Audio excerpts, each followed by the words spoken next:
கதை நயனம் நேயர்களுக்கு வணக்கம். இது அமரர் கல்கியின் பார்த்திபன் கனவு பாகம் 3 6ஆம் அத்தியாயம் சிற்பியின் வீடு.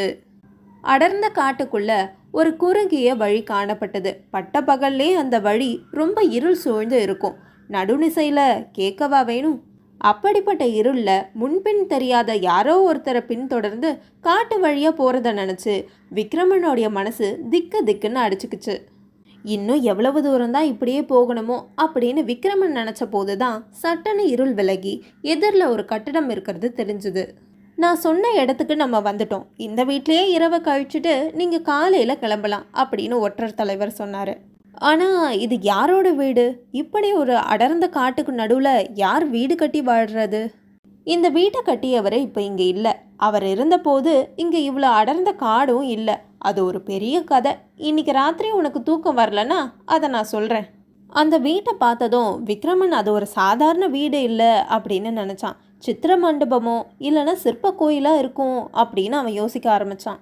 அப்புறம் அவங்க அந்த வீட்டு கதவை தட்டினதும் கொஞ்ச நேரத்தில் உள்ளே இருந்து ஒரு வயதான கிழவி வந்து கதவை திறந்தா. அவள் கையில் ஒரு விளக்கு இருந்தது. கிழவி கதவை திறந்து முன்னே நின்ற ஒற்றர் தலைவனை பார்த்ததும் வியப்பில் ஆழ்ந்தா. உடனே ஒற்றர் தலைவன் தலையை லேசாக அசைச்சு சப்மிங்கை செய்யவே கிழவி அதை புரிஞ்சுக்கிட்டு அவளுடைய வியப்புக்குரிய மாற்றிக்கிட்டா.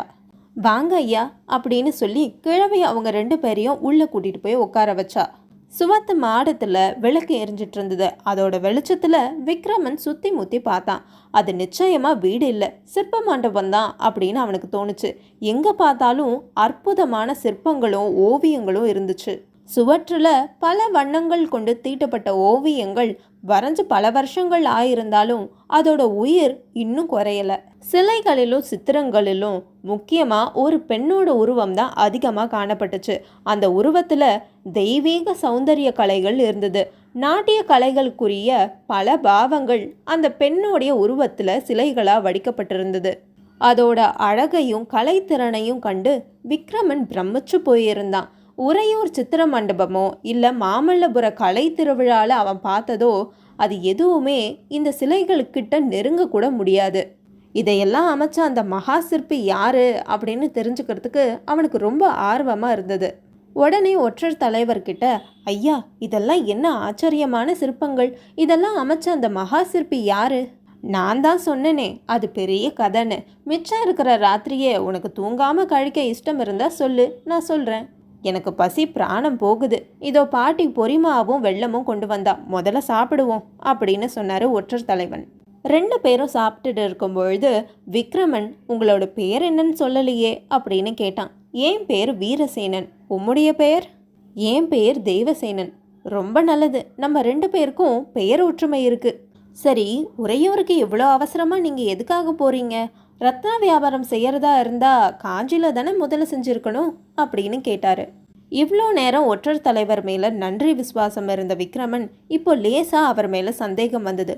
ஒருவேளை நம்முடைய உண்மையை கண்டுபிடிக்கிறதுக்காக இவர் வந்திருப்பாரா?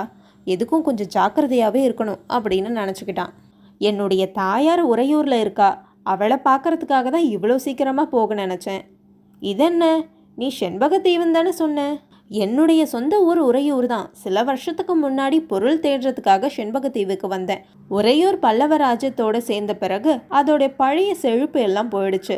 ராஜகுடும்பம் இல்லாத ஊரில் ரத்ன வியாபாரிக்கு என்ன வேலை? அதுக்கப்புறம் 2 பேரும் சாப்பிட்டு முடித்ததும் விக்ரமன் மறுபடியும் அந்த சிற்ப மண்டபத்தை பற்றி சொல்லும்படி கேட்டான்.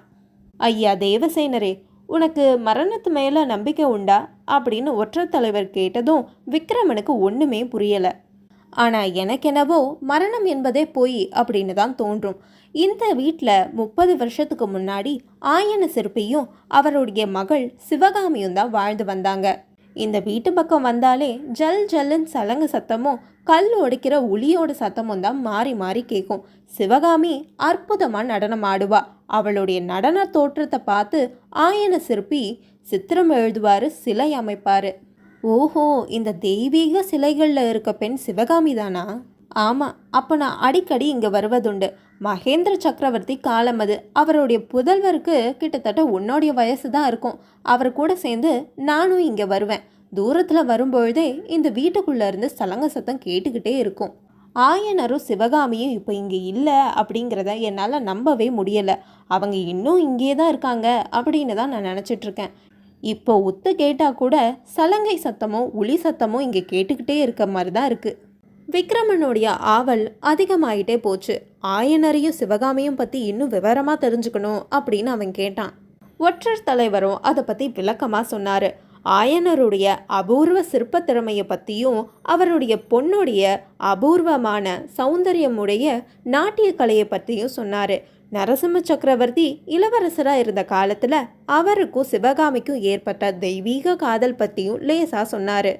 வடக்கே இருந்து ராட்சச புலிகேசி படையெடுத்து வந்ததால் அந்த காதல் தடைப்பட்டு போச்சு அப்படின்னு சொன்னார். சிவகாமியை புலிகேசி சிறைப்படுத்தி கொண்டு போனதை பற்றியும் விவரமாக சொன்னார். சிவகாமியை விடுவிக்கிறதுக்காக நரசிம்ம சக்கரவர்த்தி எவ்வளோ முயற்சி செய்தார் அப்படிங்கிறத பற்றியும், சிவகாமியோட சபதத்தை பற்றியும், அதை நரசிம்மவர்மர் எப்படி நிறைவேற்றினார்ன்றதை பற்றியும் விளக்கமாக சொன்னார். இவ்வளவு நடந்தும் அவங்களோட காதல் ஒன்று சேர முடியாமல் போனதை பற்றியும் நெஞ்சு உடைஞ்சு சொன்னார். இந்த கதையை கேட்டுட்டு இருக்கும்பொழுது பல தடவை விக்ரமன் தன்னையே அறியாமல் கண்ணீர் விட்டுட்டு இருந்தான். நரசிம்ம சக்கரவர்த்தி மேலே அவனுக்கு ரொம்ப மதிப்பு பன்மடங்கு கூடிகிட்டே போச்சு. அவர் மேலே அபிமானம் உண்டாச்சு. பார்த்திப மகாராஜாவுக்கு தான் கொடுத்த வாக்குறுதியை நினைவூட்டிக்கிட்டே இருந்தான். நரசிம்ம சக்கரவர்த்தி தன்னோட குல எதிரி அப்படிங்கிறத ஞாபகப்படுத்திக்கிட்டே இருந்தான். இந்த கதையை சொல்லி முடிக்கிறதுக்கே விடிய காத்தால ஆயிடுச்சு. அது பிறகு இவங்க ஒரு நாழிகை தான் தூங்கி இருப்பாங்க. விக்ரமன் கண் விழித்த உடனே முதல் நாள் நடந்தது எல்லா சம்பவங்களும் கனவா இருக்குமா அப்படின்னு சந்தேகத்தோட சுற்றி முத்தி பார்த்தான். ஆனால் அது எல்லாம் கனவில்ல, உண்மைதான் அப்படின்னு நிச்சயம் செஞ்சுக்கிட்டான். ஐயா தேவசேனரே, குதிரை தயாராக இருக்குது. நீங்கள் எழுந்து காலை கடனெல்லாம் முடிச்சுக்கிட்டு உறையூருக்கு கிளம்பலாம் அப்படின்னு ஒற்றர் தலைவன் சொன்னார்.